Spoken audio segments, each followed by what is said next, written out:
Sénégal gi yàlla leen defal suutura ne ko doon tàkkoon na fi ba noppi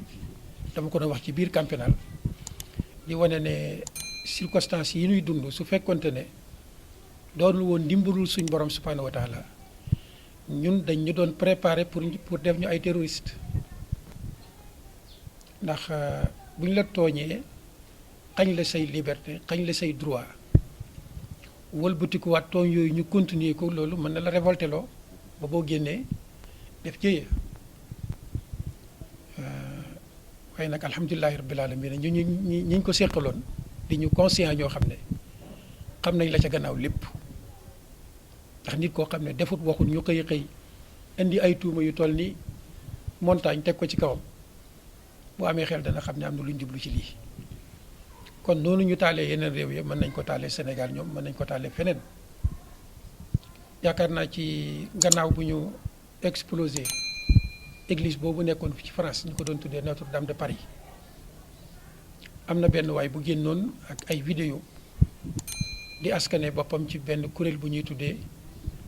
Gladio def na ay révélation yu am solo moom nee na lépp loo xam ne lu aju ci wàllu lutte contre le terrorisme la explosion yi am ci àdduna bi yëpp ñoom groupe boobu ñoo koy def te moom moo yoroon seen wàllu informatique depuis ñaata at yaakaar naa liggéey naa ak ñoom lu jege 40 ans depuis nag terrorisme commencé ba fii ñu toog moom moo yoroon seen wàllu informatique nga xam ne attentat buy waaj a am ca Paris wala Europe fu mu mën a doon ci fii ci Afrique ci Asie moom dana la mën a wax ne la attentat dana am réew sàngam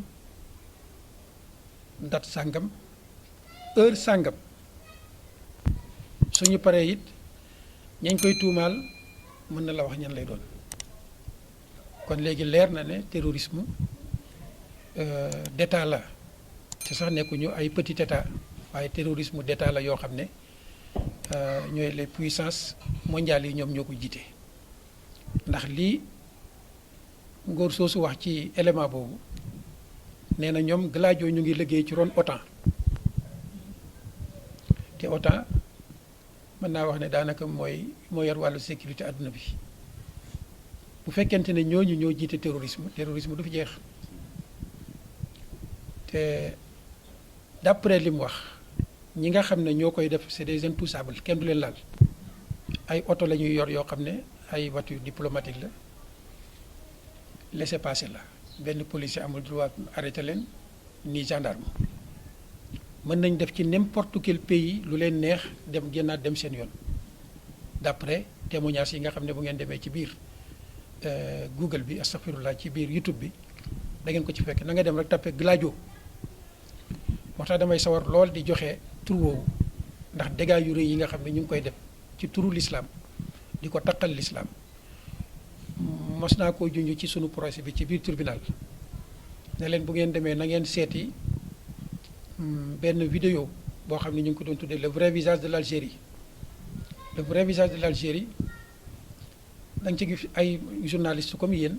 def ay enquêteurs lañu ci attentat yi doon am Paris yi doon am ci biir London ak feneen ci capitales yi européens yi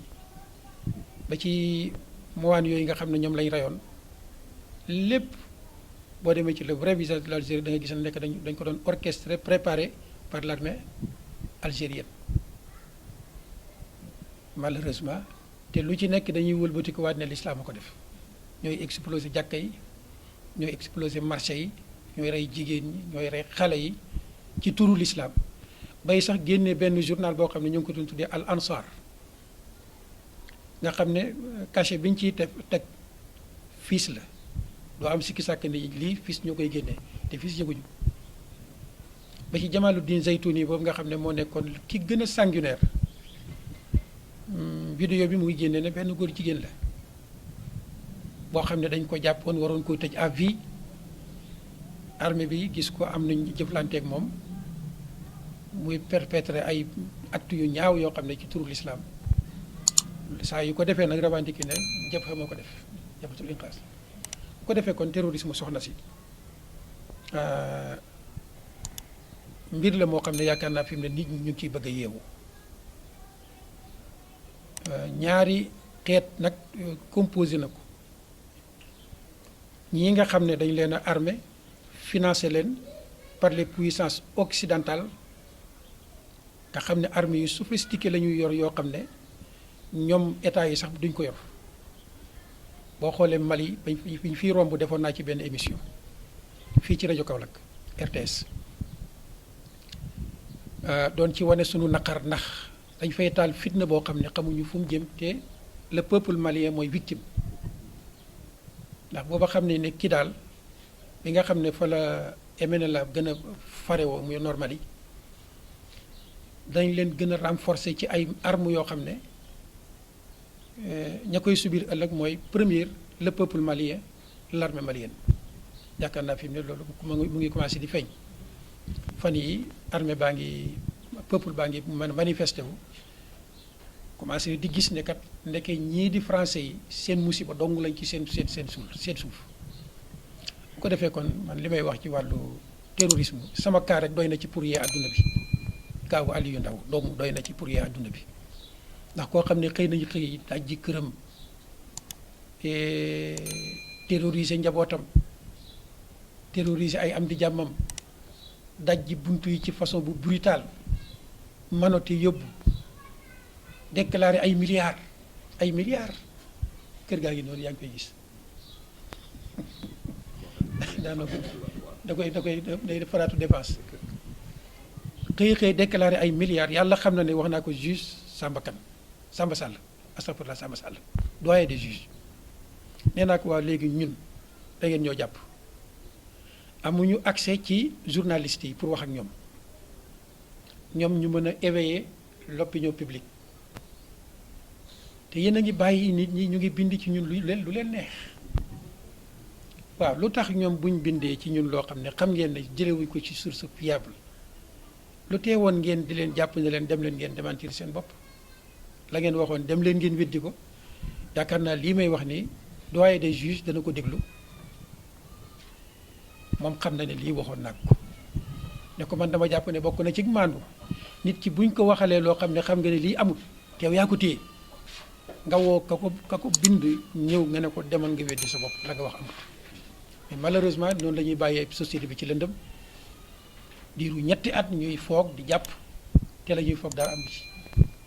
bu ko defee kon man dama naan terrorisme arme la boo xam ne tey dafa nekk ci loxol puissance mondiale yoo xam ne liñ ci jublu mooy alak askan yi en particulier détruire diina détruire réewi jullit ñi symbole musulman yi nga xam ne ñoo taxaw pour résister pour delloosiwaat l'islam ñu éliminer leen man loolu laa ci gis te maa ngi ko jàngate ci sama cas